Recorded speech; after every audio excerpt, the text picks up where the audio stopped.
Ladies and gentlemen, welcome to the first video of Universe Retrospect.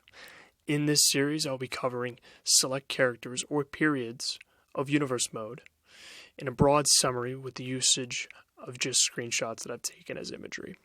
With that in mind, I hope you all enjoy, but I have a few other things to cover before we get into the full video. This video will be covering the Hitmen's 2 seasons of dominance in Universe Mode, or as a friend of mine dubbed it, the Hitlist era. I chose these two characters, or this tag team, because they helped influence or change some things within the series. There had never been a tag team before, and they helped create a huge impact or investment into tag team wrestling when it came to this fictional series that I wrote. And that's primarily why I chose them to cover, at least first. What I'll be covering is from their debut near the end of Season 2 all the way to their abrupt split near the end of Season 4. So, I have one last thing to point out before we get into this summary. The Hitmen concept itself was brought on by the two creators of their respected characters, and the logo I pitched them was approved by them, and the name change to what Roadkiller is now using as his ring name was created by the two guys who made the characters. So I just wanted to establish all of that, as well as their movesets, their entrances. It was all approved by them, and with that, I'll start the video. The Hitmen would abruptly debut to kick off Season 2's Elimination Chamber against the Fashion Police. This was episode 49 of the series, or of the season. Each season is 55 episodes, for people who are wondering. And it caps off with episode 54 being the pre-show of WrestleMania, and 55 being the main show of WrestleMania. The story going in was that they recently won the ROH, or Ring of Honor Tag Team belts, and decided to defend the belts briefly in WWE, which the company had agreed upon in storyline that I wrote, in the hopes of signing them to permanent contracts by giving them some exposure. It was at the tail end of the season, and 2K18 was right around the corner, and coming out in a few months. So, their matches in Season 2 were meant to bolster them up as threats, because they had agreed upon coming back for Season 3 and 4. They would go on to defeat the Fashion Police, American Alpha, The New Day, Enzo and Cass, and that was all before the final takeover of that season. It should also be noted that all these matches saw them defending the ROH Tag Team Championships. They would go on to their very first NXT pay-per-view on Season 2, Episode 53, retaining their belts against the Dudley Boys, before capping off their run in Season 2 by kicking off WrestleMania Season 2 pre-show, defeating the Usos. All those matches were pretty short, and were mostly just done to show the domination of the Hitmen, which helped build them up as a force to be reckoned with. Unfortunately, the tag team, per storyline, didn't sign right away, because it takes time to create them. So I wrote it off as them just defending the belts for a little while longer before signing officially with Universe Mode. The team would make their in-ring return, from what I saw, on SmackDown Live on episode 11 of Season 3, where they defeated Kurt Angle and the WWE Champion at the time, Sami Zayn. The rebranded name Roadkiller, the bigger man of the two, attacked Mojo Rawley on Season 3, Episode 12 on NXT, taking out the Hype Bros from tag team contention for NXT's gold. The unit would make their official return to NXT in the ring on Episode 16 and defeat the Fashion Police for the second time, now sitting on a dominant 8-0 record. This win earned them a title shot at the NXT Tag Team titles, which were at the time held by DIY. Their battle came on Episode 17's NXT TakeOver Chicago, and would see the Hitmen win their first Universe Mode Gold, defeating DIY to go 9-0. What should also be noted here is this is the first time in Universe Mode that a Tag Team Championship headlined a pay-per-view, and the two teams, in my opinion, didn't disappoint with a long battle that saw the spark of renewed investment in tag team wrestling, at least in the series. It also planted the seeds for Ciampa's potential turn on Gargano with some things that happened in the match. However, this wouldn't be a one and done between the two teams. DIY, since they were the former champions, obviously requested the rematch at the next NXT TakeOver event. In the meantime, Slim Reaper, the smaller guy of the two in the Hitmen, who won an off-season, wasn't aired as an episode. He won a custom wrestler tournament, which had the reward of fighting a minor title champion from the main roster. So, with that in mind, he challenged and defeated Yuri Yamashita on episode 22 SummerSlam for the United States title. This ended Yuri Yamashita's dominant run with the belt, which I think it lasted over 30 episodes, which is pretty rare. That's over half a season, to put that in perspective, or half a season. Over half a season. This was mostly done to help elevate Slim Reaper as a singles competitor and give them a little bit of variance. So as a group, they would be 9-0 at this point at SummerSlam, while Slim Reaper sat on a combined 10-0 record. The two would go on to defeat AJ Styles in a 2-on-1 match before defending the NXT Tag Team titles in the sequel match against DIY on episode 26 NXT TakeOver. This group pushed to a 9-0 record, or 11-0 record as a team, and needed new competition to step up in NXT since they had beaten DIY twice. The Hitmen wouldn't step into the ring until Clash of Champions, where Slim Reaper would retain the U.S. title over Bobby Roode. On episode 30, they would go on to retain their tag team titles against American Alpha. On episode 33, Slim Reaper retained the U.S. title on SmackDown against Davis King. They would go on to retain their NXT Tag Team belts again against the Revival, this time at NXT TakeOver on episode 35. This marked the NXT Tag Team titles being on 3 straight TakeOver main events, but might have been lackluster in comparison to the last two. Now, it should also be noted that the second fight with DIY had a lot of internet problems, and their first 2 fights were long, drawn-out battles. So if you're not a fan of the long, drawn-out fights, then maybe those aren't really your cup of tea either. But with all the wins piling up, the Hitmen sat with an impressive 13-0 record as a team, and Slim having a combined, adding his individual record, 15-0 record.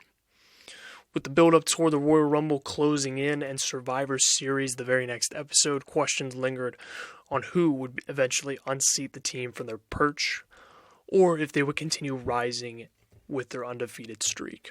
The answer would come, of course, at Survivor Series episode 36, when the United States champion Slim Reaper lost to the Intercontinental Champion of Raw, John Cena, in a non-title match. This would mark his first loss in singles competition, but luckily wouldn't see the title taken off of him. Personally, looking back on this, I feel that beating Cena would have potentially done even more for Slim in singles competition, but unfortunately, I can't change what decisions I made in the past, and I unfortunately can't tell you why I went with that decision, because I just don't remember. That's what happens when you finally do these videos 3 years or 2 years after the events. It slips your mind, so I apologize for not having a reason, at least now, recalling it. What happens next is definitely something I wanted to cover and explain instead of glossing over it, because there are some of the guys who are probably watching this video and might still remember this. So on Season 3's episode 38, the Hitmen went into a match against the current WWE Champion at the time, Matt King, and Mr. Samuel. To give a little background, Matt King was willing to give Mr. Samuel a shot at his belt for the Royal Rumble, which is episode 45, so we had a little bit of time. At this point, I already had Mr. Samuel's trajectory, without spoiling anything, planned out for Mania. And this match was supposed to be one last time the two would team up. King and Mr. Samuel it should be highlighted here, were the first ever NXT Tag Team Champions. So this match was intended to put over the current champions who would beat Matt King and Mr. Samuel. If you watch the match, I unfortunately made a fatal error and accidentally submitted the Hitmen in the ring. Pretty much desperately and abruptly, I threw together a match to end the show between Rogue Killer and Matt King. If Rogue won, the Hitmen would win the belts, and I think, and the loss would be either be scrubbed from the history books or it would be changed to a win. So I can't remember which I did, but I'm going off of the scrubbed from the history books when I'm going to continue reciting what their records are. So if I am wrong, I deeply apologize, and if anybody watches back and if my verbiage proves to be contradictory, please let me know. So that would be greatly appreciated. Rogue would go on to beat Matt King in that one-on-one match, so they got the titles back, and the loss was scrubbed from the history books. And it also, to my knowledge, marked Rogue Killer's singles debut. So by beating the WWE Champion, pretty big deal. So I just wanted to clarify that whole mess of things. And it does happen occasionally in the series. And if I keep this series going, I'll be sure to highlight the other incidents of bookings that I can recall to you based upon what's covered in the varying topics. Carrying on, Slim Reaper would defend the U.S. title again at episode 40's TLC against Shinsuke Nakamura. Next, Rogue Killer would compete on NXT's episode 43 in a fatal 4-way match where he would be eliminated when Blake Daniels and Ty Dillinger teamed up on him and eliminated him from the match. This would mark both the Hitmen officially losing in singles competition. Rogue was now 1-1, Slim Reaper was 3-1. As a tag team, they were 13-0. In that same episode, Slim Reaper would pick up his 4th singles win by retaining the U.S. title against Roderick Strong. Next came NXT TakeOver San Antonio on episode 44. Rogue Killer competed in a triple threat match for the NXT Television Championship. This was before the North American title was created. And it was against Roderick Strong and Max Webb. I can't recall the exact reason why or how he got inserted in the match. I believe it was either by an attack backstage for another feud, or it was like 2 other guys were fighting and somebody got taken out, or it was because Slim Reaper beat Roderick Strong. Either that or I really wanted him to get into the match, and I made it that way. I don't know the exact reason. I couldn't exactly find a definitive one in the videos I looked through. If you find one, let me know. Once again, that would be great to have fact-checked on me. Just put it in the comments. Rogue goes on to win that match at NXT TakeOver and attains his first singles title, making both the Hitmen dual-wielding champions. And 4 belts combined between them. In the semi-main event of the show, the Hitmen squared off against DIY for the 3rd and final time in Universe Mode history. This match would be a TLC match, and honestly, from what I remember, it lived up to a lot of hype in delivery, because the big concern that I had was that it was the 3rd match, and I wanted to do a different stipulation because the other 2 were long, drawn-out battles, so I picked a different stipulation and hoped that it would work, and I was scared because I'm not really good at tag team ladder matches, so the big concern was that I wouldn't deliver, but I felt like if you're looking for a shorter, more condensed, but with a lot of extreme moments, or a fun, high-paced match that's shorter than the first 2, then I would recommend checking out this bout, pausing the video, and giving it a watch, episode 44 of Season 3, and then come back and just listen to the rest of it so that you don't get spoiled.